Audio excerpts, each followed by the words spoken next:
E'tiboringizni yashil energetikaga qaratamiz. Joriy yil boshidan buyon quyosh va shamol elektr stansiyalari tomonidan ishlab chiqarilgan elektr energiyasi 3 milliard kilovatt-soatga yetdi. Aytish joizki, bugungi kunda mamlakatimizning 10 ta viloyatida 4067 ta megawattlik 11 ta quyosh fotoelektr hamda 3 ta shamol elektr stansiyasi yashil energiya ishlab chiqarmoqda. Ma'lumki, mamlakatimizda qayta tiklanuvchi energiya manbalaridan keng foydalanila boshlangan.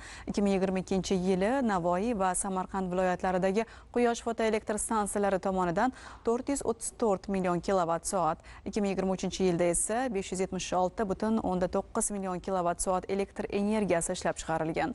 O'tgan yili respublikamizning 7 ta viloyatida joylashgan 9 ta quyosh va bitta shamol elektr stansiyasi tomonidan 4 milliard 860 million kilovatt-soat elektr energiyasi ishlab chiqarilgan.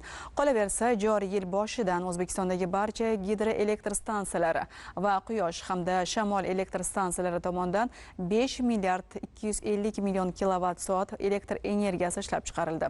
Bu esa 5 million 833 ming 333 ta xonadonning 4,5 oylik yoki 2 million 187 ming 500 ta xonadonning 1 yillik me'yoriy bazasini tashkil qiladi.